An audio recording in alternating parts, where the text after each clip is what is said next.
और इस चैप्टर में हम कार्बन एंड कंपाउंड पढ़ लेते हैं। केमिस्ट्री का ये चैप्टर है, क्लास 10th का। ये चैप्टर सच में काफ़ी आसान है, ठीक है। चलो देखो, मैं हंसी इसलिए क्योंकि मैं चैप्टर में यही बोलती हूँ, मुझे तो आसान लगेगा ही नहीं यार, मैं पढ़ चुकी हूँ ये सब। चलो मैं कोशिश करूँगी ऐसा पढ़ाऊँ कि तुम लोग को भी थोड़ा आसान लगे।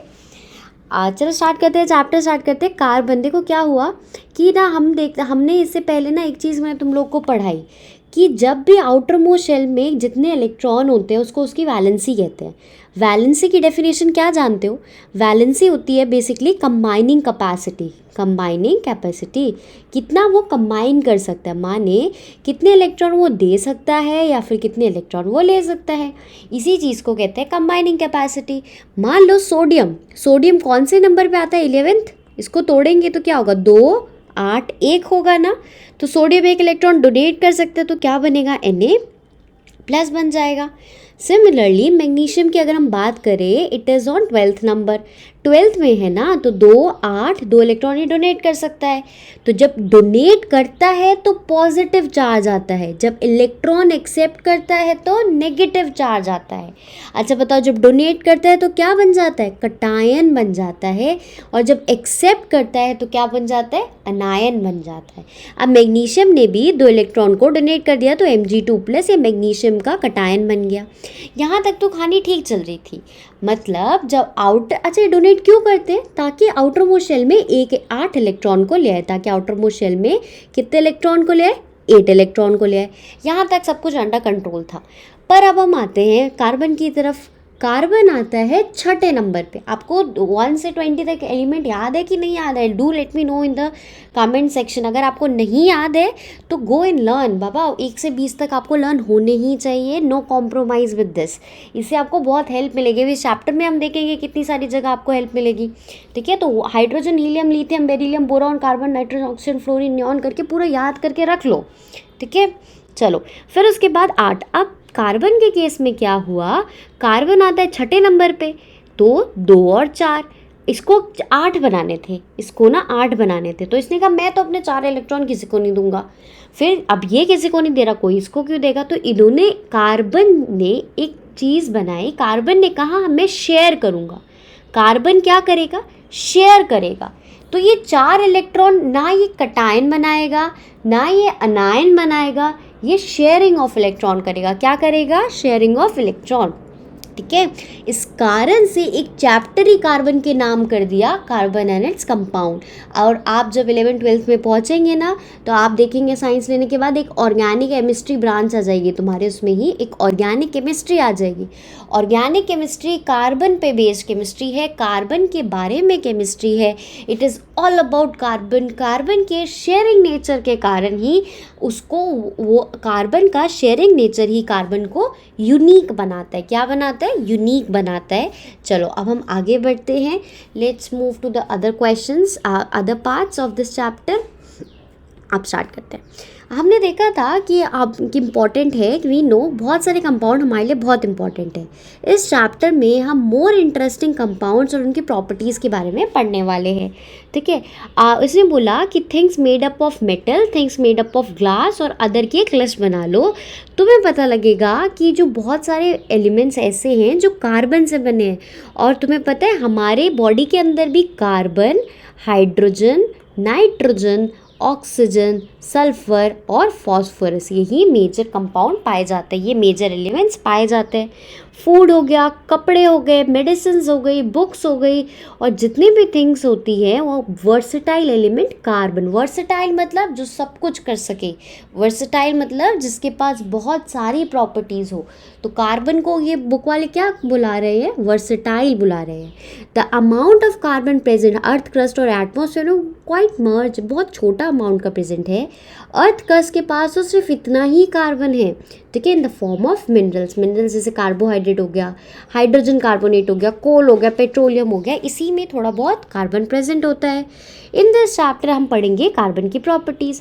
सबसे पहले bond in carbon, covalent bond. इससे पहले वाले चैप्टर में हम लोगों ने आयनिक बॉन्ड पढ़े हैं, इस वाले चैप्टर में हम कोवेलेंट बॉन्ड पढ़ेंगे। इससे पहले वाले चैप्टर में कौन से बॉन्ड पढ़े? Ionic bond. अब हम कौन से पढ़ेंगे? Covalent bond. कैसे वाले? Covalent bond.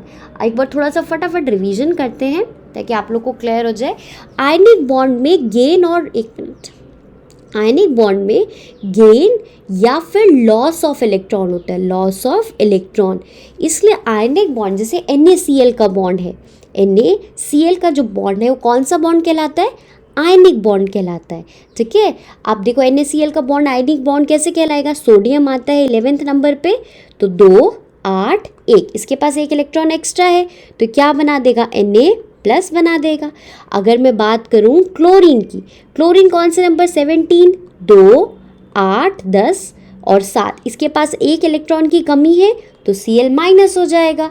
अब इसने एक इलेक्ट्रॉन इसको दे दिया, इसने एक इलेक्ट्रॉन एक्सेप्ट कर लिया। माइनस का मतलब क्या होता था? फटाफट बताओ, अनायन। प्लस का मतलब क्या होता था? कटायन। और अब ये लोग साथ में जुड़े और NaCl बन गया ना, साथ में जुड़े और NaCl बन गया, ऐसे बॉन्ड्स को क्या कहते हैं? Ionic bond. On the other hand covalent bonds क्या होते हैं? जहाँ पे शेयरिंग होती है। कोवेलेंट बॉन्ड कहाँ बनते हैं? जैसे O2 हो गया, H2 हो गया, N2 हो गया, I2 हो गया, Br2 हो गया। देखो सेम एलिमेंट्स के बीच में जहाँ पे शेयरिंग करके काम चल जाए वहाँ कोवेलेंट बॉन्ड होता है। क्या होता है? Covalent bond. अभी थोड़ा अब चैप्टर के आगे बढ़ेंगे ना धीरे धीरे करके, तो आपको कोवेलेंट बॉन्ड और क्लियर होता जाएगा।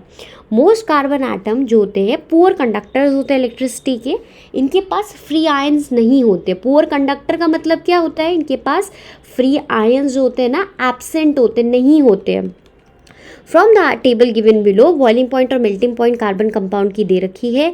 एसिटिक एसिड आपको ये फॉर्मूले लर्न करने पड़ेंगे। CH3COH, chloroform CHCl3, ethanol CH3CH2OH, methane CH4। ये चारों फॉर्मूले को you need to keep in mind, chemical फॉर्मूले को। इस डेटा से बॉइलिंग पॉइंट और मेल्टिंग पॉइंट कार्बन कंपाउंड का हम देख सकते हैं और इससे हम कंक्लूड कर सकते हैं। यहाँ पे आपको अपनी बुक में मार्क करना है। ठीक है, whenever you are studying you need to have your book in your hand ताकि आप हाथों हाथ मार्क करते जाएं। हम इससे कंक्लूड करते हैं कि जो फोर्स ऑफ अट्रैक्शन है between the molecule are not very strong. फटाफट बॉयल और मेल्ट हो रहे हैं। देखो कितना कम इनका मेल्टिंग पॉइंट और बॉइलिंग पॉइंट है। अच्छा बताओ वाटर का मेल्टिंग पॉइंट और बॉइलिंग पॉइंट मुझे बताओ ज़रा, लिख के बताना कमेंट सेक्शन में। 9th क्लास का क्वेश्चन है and you should be knowing such stuff. अगर तुम पढ़ ही रहे हो तो फिर अच्छे से ही पढ़ लो। अगर आप लोग को पता है तो डू लेट मी नो, नहीं पता तो फटाफट गूगल करना and then do let me know. फिर उसके बाद आता है, हम देखते हैं कि इनके अंदर फोर्स ऑफ अट्रैक्शन इतना ज़्यादा नहीं होता। ये नॉन कंडक्टर ऑफ इलेक्ट्रिसिटी भी होते हैं, तो इससे हम कंक्लूड कर सकते हैं इनके बॉन्ड से कोई आयंस नहीं मिलेंगे, इनके बॉन्ड से कोई आयंस नहीं मिलेंगे। चलो फिर उसके बाद ये मैं तुम्हें बता चुकी हूँ, एटॉमिक नंबर कार्बन का क्या है? 6 है ना, तो ये इलेक्ट्रॉन कैसे डिस्ट्रीब्यूट करेगा? 2 और 4 से। हम देखते हैं रिएक्टिविटी ऑफ एलिमेंट की एक्सप्लेन की जाती है कि कितनी आसानी से वो आउटर मोस्ट शेल को नोबल गैस कन्फिग्रेशन की तरफ ले जा सकता है। मानिए नोबल गैस कन्फिग्रेशन क्या होती है? 2 8 ऑक्टेट कंप्लीट होना चाहिए। क्या कंप्लीट होना चाहिए? ऑक्टेट। जितने भी अनायन और कटायन बन रहे हैं सब चाहते हैं कि उनके आउटर मोस्ट शेल में कितने इलेक्ट्रॉन आ जाए बच्चों? 8 इलेक्ट्रॉन आ जाए, इसने नाम रखा है ऑक्टेट। सोडियम फटाफट देखो 2 11वें नंबर पे आता है सोडियम, तो 2 8 1, उसके पास एक एक्स्ट्रा था ना ऑक्टेट बनाने के लिए 9, तो उसको 7 इलेक्ट्रॉन तो कोई उसको देने नहीं वाला, तो अपना एक दे देता और क्या बन जाता है? Na+ बन जाता है। ऐसी मैग्नीशियम की बात करते हैं, वो 12वें नंबर पे था, तो 2 8 2 2 एक्स्ट्रा है ना, इसलिए वो क्या बन जाता है? Mg2+ बन जाता है। देखो फिर उसके बाद हम कार्बन के बारे में बात करें, इट कुड गेन 4 इलेक्ट्रॉन, वो 4 गेन कर सकता है बट बहुत डिफिकल्ट होगा एक न्यूक्लियस के पास जिसके पास सिर्फ 6 प्रोटॉन है 10 इलेक्ट्रॉन को होल्ड करना। देखो जितने नंबर ऑफ इलेक्ट्रॉन होते हैं ना उतने ही नंबर ऑफ प्रोटॉन होते हैं। एक चीज़ को याद रखोगे आप लोग, कहीं लिख लो साइड में, जितने भी नंबर ऑफ इलेक्ट्रॉन होते हैं उतने ही नंबर ऑफ प्रोटॉन होते हैं। कितने? उतने ही नंबर ऑफ प्रोटॉन होते हैं। अब एक कार्बन है उसके पास 6ठे नंबर पे आ रहा है, तो उसके पास कितने प्रोटॉन हो गए? 6 प्रोटॉन हो गए ना। 6ठे नंबर पे आ रहा है, 6 इलेक्ट्रॉन और 6 प्रोटॉन ही हो गए, 6 इलेक्ट्रॉन और 6 प्रोटॉन हो गए। अब उस 6 इलेक्ट्रॉन ने 4 इलेक्ट्रॉन और ले लिए किसी से। ठीक है, जब ले लेते तो क्या बनाते हैं? एनायन। जब डोनेट करते तो क्या बनाते हैं? कटायन। अनायन पे कौन सा चार्ज होता है? नेगेटिव का चार्ज होता है। तो मान लो अब C4- हो गया, पर इसके पास प्रोटॉन तो 6 ही है ना, और इलेक्ट्रॉन कितने हो गए? पहले इसके पास 6 थे, इसने 4 और ले लिए, इलेक्ट्रॉन हो गए 10। प्रोटॉन हो गए 6। अब 6 पॉजिटिव और 10 नेगेटिव स्टेबल नहीं रह पाएगा। तुम लोग लॉजिक समझे, जितने नंबर ऑफ इलेक्ट्रॉन उतने ही नंबर ऑफ प्रोटॉन, ठीक है। तो एक कार्बन की अगर हम बात करें, कार्बन के पास 6 प्रोटॉन है और 6 ही हमारे इलेक्ट्रॉन है। अब कार्बन कह रहा है कि मैं 4 ले लेता हूँ, तो उसके पास 10 इलेक्ट्रॉन पर 6 प्रोटॉन रह गए, तो 6 पॉजिटिव 10 नेगेटिव स्टेबल नहीं कहलाता, ठीक है। तो हमने देखा कि भाई एनायन तो A1 नहीं बन सकता। ऐसे ही अगर वो सोचे कि मैं 4 कटायन दे दूं, पर बहुत सारी एनर्जी लगती है 4 इलेक्ट्रॉन को रिमूव करने में, तो इस कारण से वो कटायन भी नहीं बन पाएगा, ठीक है। हमने अभी पढ़ा कि वो अनायन और कटायन क्यों नहीं बनाता। अनायन पे कौन सा चार्ज था, नेगेटिव। कटायन पे कौन सा चार्ज था, पॉजिटिव। कटायन कैसे बनता है, इलेक्ट्रॉन को डोनेट करके। अनायन कैसे बनता है, इलेक्ट्रॉन को एक्सेप्ट करके। चलो लेट्स मूव फर्दर, आगे देखते हैं। कार्बन ओवरकम करता है इस प्रॉब्लम को by sharing electron with other atom. Carbon नहीं, ऐसे बहुत सारे और एलिमेंट्स हैं जो शेयर कर सकते हैं, ठीक है। द सिंपलेस्ट मॉलिक्यूल जो फॉर्म होता है ऐसे शेयरिंग से, उसे हाइड्रोजन कहते हैं। चलो हाइड्रोजन की कहानी देखते हैं। हाइड्रोजन का ये एटम बना रखा है। हाइड्रोजन के आउटर मोस्ट शेल में एक इलेक्ट्रॉन होता है। हाइड्रोजन कौन से नंबर पे आता है, पहले। हाइड्रोजन पहले, हीलियम दूसरे, लिथियम तीसरे। और दूसरा हाइड्रोजन कौन से पे, उसके पास भी एक इलेक्ट्रॉन है। पहले शेल में बच्चों 2 इलेक्ट्रॉन चाहिए होते हैं, नोबल गैस के लिए भी, ठीक है। दूसरे शेल में 8 चाहिए होते हैं, तीसरे में भी 8 ही चाहिए होते हैं। तो पहले शेल के 2 बनाने के लिए, इसको तो 8 की कहानी है ही नहीं हाइड्रोजन के केस में, उस बेचारे के पास तो सिर्फ एक इलेक्ट्रॉन है। तो दूसरे हाइड्रोजन से बोलेगा कि भाई तू मुझे एक इलेक्ट्रॉन दे दे। कोवैलेंसी का ना एक रूल होता है, कोवैलेंसी का एक रूल होता है, अगर मैंने तुमको एक इलेक्ट्रॉन दिया है तो तुम भी मुझको एक इलेक्ट्रॉन दोगे। मैंने तुमको एक इलेक्ट्रॉन दिया है तो तुम भी मुझको एक इलेक्ट्रॉन दोगे। अब देखो, 2 इलेक्ट्रॉन माने सिंगल बॉन्ड, 2 इलेक्ट्रॉन माने सिंगल बॉन्ड। इसलिए हम देखते हैं हाइड्रोजन और हाइड्रोजन के बीच में कि कौन सा बॉन्ड होता है, सिंगल बॉन्ड होता है, ठीक है। अब जल्दी से ये वाला तुम्हें मैंने समझा दिया। अब ऑक्सीजन का केस देखते हैं। ऑक्सीजन इज अगेन इंपॉर्टेंट आ जाता है। ऑक्सीजन के आउटर मोस्ट शेल में कितने इलेक्ट्रॉन होते हैं, 6। ऑक्सीजन कौन से नंबर पे आता है, 8। 6 इलेक्ट्रॉन होते हैं ना, इसको 8 है तो इसकी कन्फिग्रेशन करो, पहले में 2 दूसरे में 6। 6 डालो, अब इसमें 1 2 3 4 5 6। ऐसे ही दूसरे ऑक्सीजन के पास भी होंगे 1 2 3 4 5 6। अब इस ऑक्सीजन को 2 इलेक्ट्रॉन की ज़रूरत है ताकि 8 बन जाए। आउटर मोस्ट शेल में 8 बनाने के लिए 2 की ज़रूरत है ना, तो ये ऑक्सीजन को कहेगा कि भाई तू मुझे 2 इलेक्ट्रॉन दे दे। अब ये वाला ऑक्सीजन भी कहेगा कि आप, मैंने तुझको 2 दिया है, तू भी मुझको 2 इलेक्ट्रॉन दे। देखो बच्चों, अब इसके पास पहले से कितने थे, पहले से इसके पास 1 2 3 4 5 6 थे। 2 इलेक्ट्रॉन इसने और एक्सेप्ट कर लिए, तो इसके पास कितने हो गए, 8 हो गए। ऑक्टेट इसका कंप्लीट। इसकी देखते हैं, 1 2 3 4 5 6, इसमें से 2 और ले लिए तो कितने हो गए, 8। इसका ऑक्टेट भी कंप्लीट। और जहाँ पे 2 इलेक्ट्रॉन माने सिंगल बॉन्ड और 4 इलेक्ट्रॉन माने डबल बॉन्ड, तो ऑक्सीजन और ऑक्सीजन के बीच में कैसा बॉन्ड दिखता है, डबल बॉन्ड। मैंने आपको ये केस भी निपटा दिया, समझा दिया, ठीक है। चलो अब आगे देखते हैं। हम पढ़ते हैं नाइट्रोजन का केस पढ़ते हैं। नाइट्रोजन के पास, नाइट्रोजन कौन से नंबर पे आता है, नाइट्रोजन आता है हमारा 7वें नंबर पे। ये अब इसकी कन्फिग्रेशन करो, 2 और 5, तो आउटर मोस्ट शेल में कितने हो गए, 1 2 3 4 5। ऐसे ही दूसरे नाइट्रोजन के पास 1 2 3 4 5 है। ऑक्टेट बनाने के लिए इसको और कितने चाहिए, 3 और चाहिए ना, तो ये नाइट्रोजन इस नाइट्रोजन को कहता है प्लीज़ मुझे 3 इलेक्ट्रॉन दे दे। ये वाला कहता है मैंने तुझे दिया है, तू भी मुझे शेयर करा 3 इलेक्ट्रॉन। तो देखो यहाँ पे 2 इलेक्ट्रॉन माने एक बॉन्ड, 2 इलेक्ट्रॉन माने एक बॉन्ड, 2 इलेक्ट्रॉन माने एक बॉन्ड, 2 इलेक्ट्रॉन माने एक बॉन्ड, टोटल कितने बॉन्ड बन गए, ट्रिपल बॉन्ड बन गए, ठीक है। तो देखो नाइट्रोजन के केस में कितने बॉन्ड दिखे हैं, ट्रिपल बॉन्ड दिखे हैं। I hope bonding is clear to you now. एक चीज़ को याद रखना, ट्रिपल बॉन्ड ज़्यादा स्ट्रॉन्ग होता है, फिर डबल बॉन्ड होता है और सबसे वीक सिंगल बॉन्ड होता है। अब हम पढ़ते हैं कार्बन के, मीथेन के स्ट्रक्चर के बारे में। मीथेन क्या है, बीच में कार्बन है। कार्बन कौन से नंबर पे आता है बच्चों, छठे है ना, तो इसका कन्फिग्रेशन 2 और 4। आउटर मोस्ट शेल में कितने इलेक्ट्रॉन हो गए, 1 2 3 4। अब ऐसे ही अगर मैं 4 हाइड्रोजन लगा दूँ, 1 2 3 4, हर हाइड्रोजन के आउटर मोस्ट शेल में कितने इलेक्ट्रॉन होते हैं, एक ही फर्स्ट नंबर पे ही आता है ना, 3 4। अब ये हाइड्रोजन इसके साथ एक बॉन्ड बनाएगा, इसके पास 2 हो गए, यह हाइड्रोजन इसके साथ एक बॉन्ड बनाएगा, यह हाइड्रोजन इसके साथ एक बॉन्ड बनाएगा, यह हाइड्रोजन इसके साथ एक बॉन्ड बनाएगा, 4 बॉन्ड बन गए। अब क्या होगा, अब रूल ये कहता है जब कार्बन ने सबको एक एक बॉन्ड की शेयरिंग करी तो कार्बन भी तो सबसे एक एक इलेक्ट्रॉन लेगा, तो कार्बन ने इससे एक शेयर करा, इससे एक शेयर करा, इससे एक शेयर करा और इससे एक शेयर करा। ध्यान से सुनना, दो पीछे तुमको समझ नहीं आया तो पीछे जाके फिर से आगे आना, ठीक है। फिर उसके बाद अब देखो कार्बन के पास 4 ऑलरेडी थे, 4 उसने चारों हाइड्रोजन से लिए, तो 4 + 4 8, कार्बन की संतुष्टि हो गई ना, उसके पास 8 इलेक्ट्रॉन हो गए। हाइड्रोजन के पास 1 था, 1 कार्बन से ले लिया। पहले शेल में बच्चों कितने चाहिए थे, 2। हाइड्रोजन का भी केस सॉल्व हो गया, ठीक है। तो कार्बन के मीथेन में हर जगह सिंगल बॉन्ड आएगा, ठीक है, हर जगह सिंगल बॉन्ड आएगा। चलो फिर उसके बाद ये हमारा पार्ट कंप्लीट होता है। अब हम पढ़ते हैं एलोट्रोप्स के बारे में। आई होप तुम्हें कोवलेंट बॉन्डिंग समझ आ गई हो। मैंने बहुत अच्छे से ट्राई किया है, नहीं आई तो डू लेट मी नो, मैं मेथड चेंज करके समझाने की कोशिश करूँगी, और आ गई तो भी मुझे बताना। चलो एलोट्रोप्स ऑफ कार्बन पढ़ते हैं। एलिमेंट कार्बन जो होता है ना, हमारे नेचर में डिफरेंट तरीके से एग्जिस्ट करता है।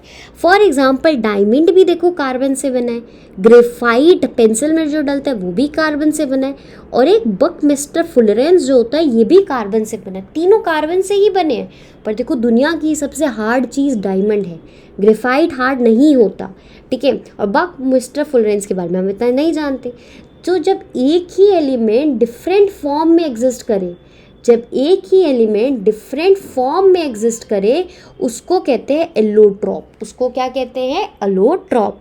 तो कार्बन अकर करता है डिफरेंट फॉर्म में in the with varying physical properties, जैसे डायमंड हो गया और ग्रेफाइट हो गया, इस चीज़ को एलोट्रॉप भी कहते हैं। एक मिनट लेट मी क्लियर, हाँ जी।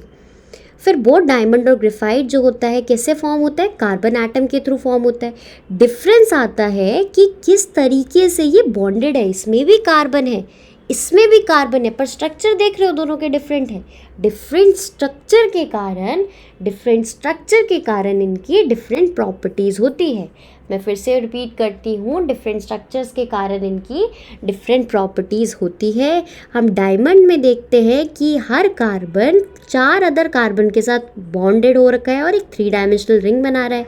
ग्रेफाइट में हम देखते हैं कार्बन बॉन्ड हो रखा है 3 के साथ, एक कार्बन की बॉन्डिंग सिर्फ 3 जगह दिख रहे हैं, ठीक है। और इसके कारण 10 वैलेंसी ऑफ कार्बन है सेटिस्फाइड। ग्रेफाइट स्ट्रक्चर जो होता है हेक्सागोनल एरे होता है। देखो 1 2 3 4 5 6 हेक्सागन बन गया ना, बचपन में पढ़े थे ना, मतलब बचपन ही थोड़े साल पहले ही पढ़े थे। 6 साइड को हेक्सागन कहते हैं, 5 साइड को पेंटागन कहते हैं। देखो हेक्सागनल अरे हो गया इसका, और एक लेयर के ऊपर दूसरी लेयर है। ये 2 स्ट्रक्चर जो होते हैं, एक डायमंड बनाता है और एक क्या बनाता है, ग्रेफाइट। इनकी फिजिकल प्रॉपर्टीज़ बहुत डिफरेंट होती है। डायमंड जो होता है सबसे हार्ड होता है, ग्रेफाइट स्मूथ और स्लिपरी होता है। ग्रेफाइट स्मूथ होता है और स्लिपरी, हाथ से निकल जाता है, स्लिपरी होता है। ग्रेफाइट तो बहुत बढ़िया कंडक्टर होता है इलेक्ट्रिसिटी में, और डायमंड नहीं होता, ठीक है। मैं जो मेरे टेलीग्राम चैनल में ना आप लोग कनेक्ट हो जाना, उसमें मैं ये एक तो एलोट्रोपी और इसका एक इंपॉर्टेंट क्वेश्चन आता है, differentiate between the properties of carbon and graphite. इसका सोल्यूशन एक सिंप्लीफाइड लैंग्वेज में लिख के उस पर शेयर कर दूंगी।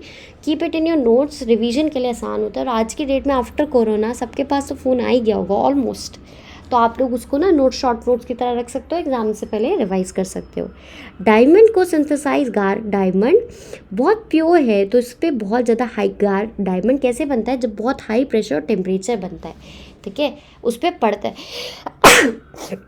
God bless me. अच्छा देखो, जब कार्बन पे बहुत हाई प्रेशर और टेम्परेचर बनता है तो वो कार्बन का कंपाउंड क्या बन जाता है, डायमंड बन जाता है। और फुलरेंस एक और कार्बन का, देखो ये बकमिस्टर फुलरेंस देख रहे हो ना वाला स्ट्रक्चर, ये भी एक कार्बन का एलोट्रोप है। जस्ट लेट मी क्लियर, ये भी कार्बन का एक एलोट्रोप है। The first one to be identified, बस C60, इसके अंदर 6 कार्बन है, फुटबॉल जैसा इसका स्ट्रक्चर है। We don't know much about it. In next video we will be covering these question. से बीच वाले क्वेश्चन को मैं तुम लोग को समझा दूंगी, समझे क्वेश्चन याद करना आसान होता है। Then your next part is versatile nature of carbon. Carbon का वर्सटाइल नेचर मतलब जो सब कुछ कर सके, विविधता हो जिसके अंदर, वर्सटाइल उस चीज़ को कहा जाता है। तो वर्सटाइल नेचर की अगर हम बात करें, सबसे पहले इस 2 कारण से कार्बन वर्सटाइल है। पहला, कार्बन के पास एक यूनिक एबिलिटी है कि वो दूसरे कार्बन्स के साथ बॉन्ड बना सकता है, ठीक है। जैसे एन बॉन्ड नहीं बना सकता इतनी आसानी से, ठीक है। कार्बन कार्बन बॉन्ड बना सकते हैं। कार्बन की लॉन्ग चेन एग्जिस्ट करती है, जैसे एक कार्बन हुआ तो मीथेन कहते हैं उसको, 2 कार्बन हुआ तो इथेन कहते हैं, 3 हुए तो प्रोपेन कहते हैं। लुक एट दिस, यहाँ पे देखो लिखा हुआ है, ठीक है। जब एक कार्बन होता है तो उस कंपाउंड को क्या कहते हैं, मीथेन कहते हैं। उसी चेन में जब 2 कार्बन आ गए, देखो 1 और 1 2, तो क्या कहेंगे, उसे इथेन कहेंगे। जब 3 आ गए तो उसे प्रोपेन, 4 आ गए तो ब्यूटेन, 5 आ गए तो पेंटेन, 6 आ गए तो hexane. This is how it goes, this is how it goes. तो ये जो चेन फॉर्मेशन की प्रॉपर्टी है ये कार्बन में देखी जाती है। ये लंबी लंबी चेन्स बना पाते हैं, ठीक है। कार्बन अपने आप को रिंग स्ट्रक्चर में भी अरेंज कर सकता है। अभी हमने ऊपर देखा था ना ग्रेफाइट के केस में हेक्सागोनल रे थी, तो कार्बन रिंग्स भी बना सकता है। कंपाउंड ऑफ कार्बन जो होता है वो लिंक्ड होते हैं सिंगल बॉन्ड से, ठीक है, और उसे कहते हैं सैचुरेटेड कंपाउंड। पर जब डबल या ट्रिपल बॉन्ड आ जाता है तो उसे हम कहते हैं अनसैचुरेटेड कंपाउंड। तो इसी चेन स्ट्रक्चर में अगर सिंगल बॉन्ड हो तो आप उसको कहोगे सैचुरेटेड कंपाउंड। क्या बोलोगे, सैचुरेटेड कंपाउंड। और अगर डबल या ट्रिपल बॉन्ड हो तो उसको कहना अनसैचुरेटेड कंपाउंड। क्या कहोगे, अनसैचुरेटेड कंपाउंड, ठीक है। चलो, I am clear to you, please do let me know. Saturated unsaturated यहाँ पे समझ गए, एलोट्रोप ऊपर समझ गए, अनायन कटायन समझ गए। कोवलेंट बॉन्ड फटाफट रिवाइज करते हैं। क्या कोवलेंट बॉन्ड इलेक्ट्रिसिटी कंडक्ट करता है, आंसर इज नो। क्या कोवलेंट बॉन्ड स्ट्रॉन्ग होते हैं, आंसर इज नो। क्या कोवलेंट बॉन्ड के पास high melting and boiling point होता है, आंसर इज अगेन नो। तो हम देखते हैं कि कोई भी ऐसा और एलिमेंट नहीं है जो ऐसे चेन फॉर्म कर सकता है। सिलिकॉन अगर हम देखिए तो हाइड्रोजन के साथ चेन बना सकते हैं बस 7 से 8 एटम तक।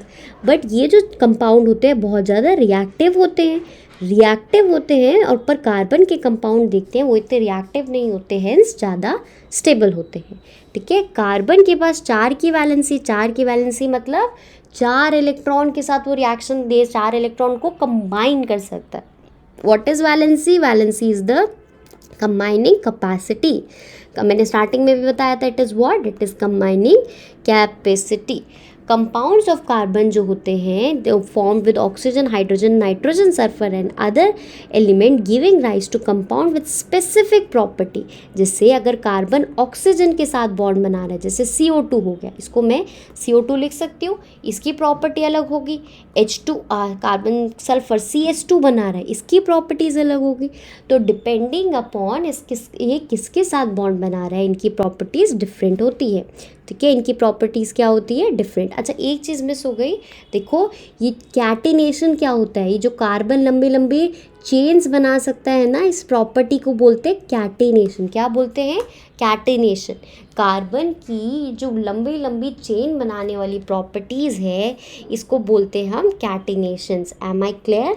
चलो, कैटिनेशन हो गया, एलोट्रॉपी हो गई। वर्सटाइल नेचर के 2 कारण बताओ।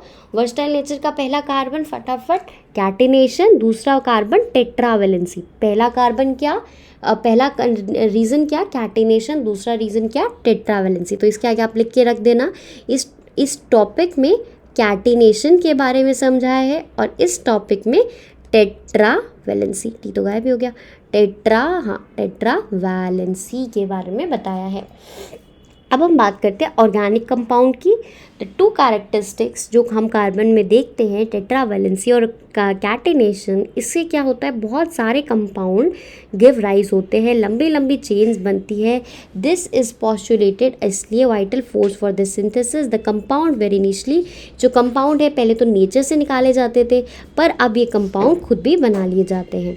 अब हम आते हैं सैचुरेटेड और अनसैचुरेटेड कार्बन में। अब now we are starting what, saturated और अनसैचुरेटेड कार्बन कंपाउंड। सैचुरेटेड वो होता है जो सिंगल बॉन्ड से लिंक होता है। अच्छा, सिंगल बॉन्ड माने 2 इलेक्ट्रॉन, सिंगल बॉन्ड माने 2 इलेक्ट्रॉन, डबल बॉन्ड माने 4 इलेक्ट्रॉन। एक लाइन, जब तुम जैसे एक लाइन देखोगे ना तो इसका मतलब समझ जाना, इसके ने एक इलेक्ट्रॉन शेयर करा है और इसने एक इलेक्ट्रॉन शेयर करा है, ठीक है। ये देखो दिखा रखा है सिंगल बॉन्ड के थ्रू।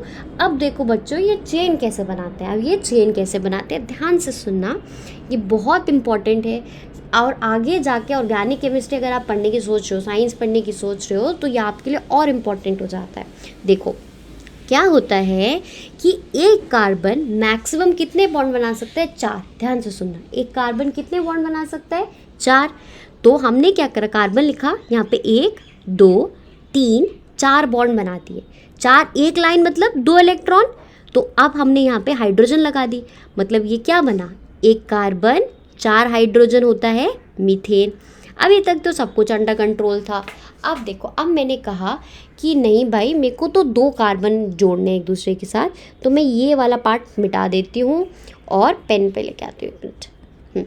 अब मैंने एक और कार्बन लगाया। अब ये कार्बन के पास भी कितने इलेक्ट्रॉन है शेयर करने के लिए? 4 ही है ना।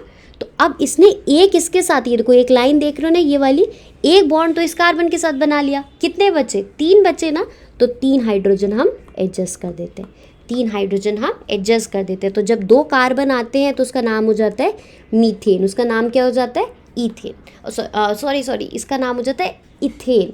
आई एम रियली सॉरी, थोड़ा सा भी ध्यान भटकता है ना तो बोलने में गलती हो जाती है। सुबह सुबह का टाइम वीडियो रिकॉर्ड करती हूँ क्योंकि उसके बाद टाइम ही नहीं मिलता यार। देखो, तो 2 कार्बन हो जाते हैं तो इथेन हो जाता है। ठीक है, चलो एक बार देखो ध्यान से, प्रोपेन बनाते हैं। प्रोपेन में ना 3 कार्बन होते हैं, तो 1 2 3। शुरुआत करते हैं इस कार्बन से। कार्बन के पास एक बॉन्ड पहले से बना हुआ है, इसको कितने बना सकता है कार्बन मैक्सिमम? 4। कितने बना सकता है? 4। कितने बना सकता है? 4। तो एक बना हुआ है तो 2, दूसरे पेन से डालते हैं, 2 3 4। पहले कार्बन ने कितने बॉन्ड बना लिए? 1 2 3 4। दूसरे कार्बन पे आते हैं, देखो ध्यान से सुनना, दूसरे कार्बन ने एक बॉन्ड यहाँ बना रखा है, एक बॉन्ड यहाँ बना रखा है, तो 2 बना रखी है ना, तो 2 और डाल दिए।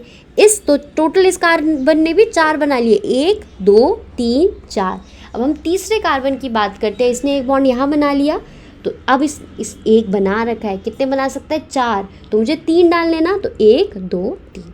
ठीक है, कभी कभी बच्चे ना ऐसे अंधाधुंध याद कर लेते हैं इन चेन को, मतलब उन्हें समझ नहीं आता कि वो ये सब हाइड्रोजन कितने लगाएं, बस वो याद कर जाते हैं। अब तुम्हें मैंने समझा दिया है, ठीक है, कि ये चेन्स बनी कैसे, क्या लॉजिक है हाइड्रोजन को लगाने का, किस तरीके से लगाते हैं। तो प्लीज़ अब तुम ये रटना नहीं, समझाया है, समझ के करने की कोशिश करना, समझ के करने की कोशिश करना।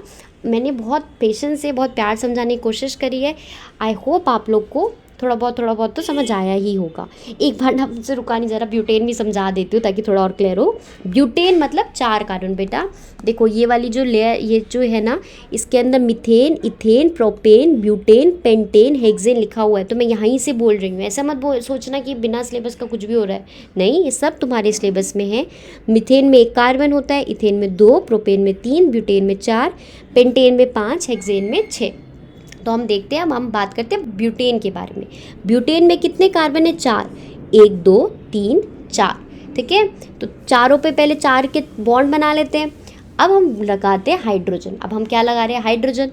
इस कार्बन के पास एक बॉन्ड बना हुआ है, तो इसने 3 बॉन्ड और बनाने।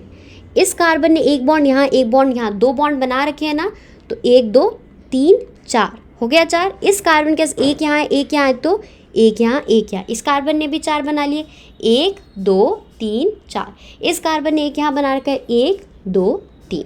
हर कार्बन मैक्सिमम 4 बॉन्ड बना सकता है, तो इसने 4 बना लिए, इसने 4 बना लिए, इसने 4 बना लिए और इसने भी 4 बना लिए। सब खुश?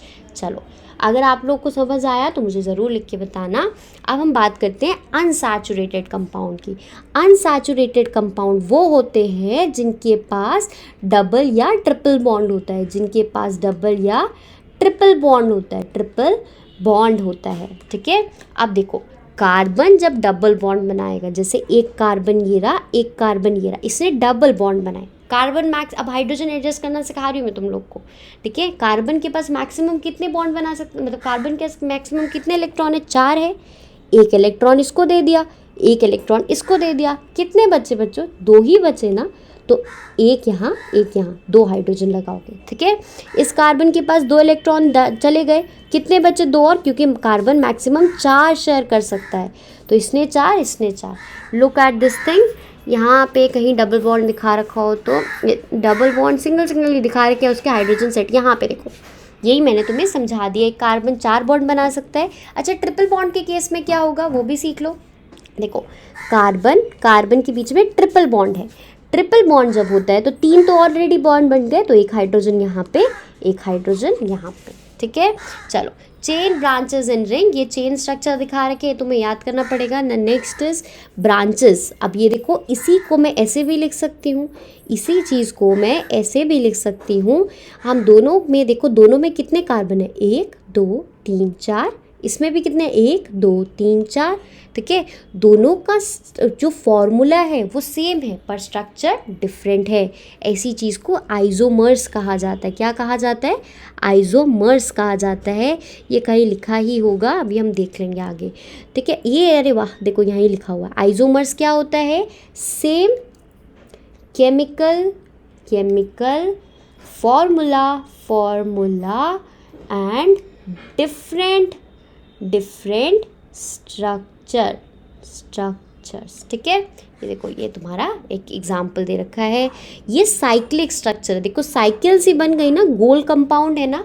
जब हमारे कंपाउंड गोल होते हैं तो उसे क्या कहते हैं, साइक्लिक है वो। क्या कहते हैं वो, साइक्लिक है।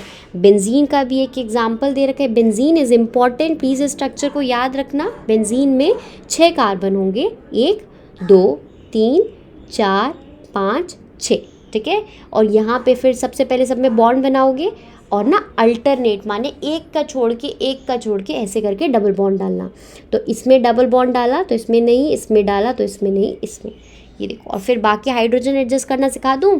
देखो, इस कार्बन ने 1 2 3 लगा दिए, बॉन्ड बना दिए, तो एक हाइड्रोजन लगेगा। इस कार्बन ने 1 2 3 बॉन्ड बना दिए, एक हाइड्रोजन लगेगा। इसने 1 2 3 बॉन्ड बना लिए, एक हाइड्रोजन। सिमिलरली इसमें भी और इसमें भी और इसमें भी। अब एक बात को और समझ लो, यहाँ तक तो सैचुरेटेड अनसैचुरेटेड की ही कहानी चल रही थी। अब एक चीज़ और है, ध्यान से सुनना। कार्बन के कंपाउंड हम पढ़े हैं कि एक होते हैं सैचुरेटेड जिसमें आता है सिंगल बॉन्ड, जिसमें क्या आता है, सिंगल बॉन्ड आता है, ठीक है। और एक होते हैं अनसैचुरेटेड। एक क्या होते हैं, अनसैचुरेटेड में एक आता है डबल बॉन्ड और एक आता है ट्रिपल बॉन्ड। एक क्या आता है, ट्रिपल बॉन्ड। डबल बॉन्ड के अंदर जो डबल बॉन्ड वाले कंपाउंड होते हैं उन्हें एल्कीन कहा जाता है। क्या कहा जाता है, एल्कीन। और ट्रिपल बॉन्ड में इनको क्या कहा जाता है, एल्काइन कहा जाता है। और इनको क्या कहा जाता है, एल्काइन। इनको क्या कहा जाता है, एल्कीन। और इनको क्या कहा जाता है, एल्केन कहा जाता है। क्या कहा जाता है, एल्केन। तो this is alkane, this is alkene and this is one is alkyne. Triple bond को क्या कहेंगे, एल्काइन। डबल बॉन्ड को कहेंगे एल्कीन और सिंगल बॉन्ड को कहेंगे एल्केन। यही चीज़ ये सबसे नीचे लिखी हुई है। सॉरी फॉर द डिस्टर्बेंस, ठीक है। मेरे घर में भी 2-3 लोग और भी है इस टाइम, जिस कारण से ये डिस्टर्बेंस हुई। चलो, अब हम पढ़ते हैं। मेरा ध्यान रखना, इस आगे वाले पार्ट को मैं नेक्स्ट वीडियो में कवर करती हूँ, ठीक है। और सब्सक्राइब कर देना कुछ समझ आया तो। Bye bye.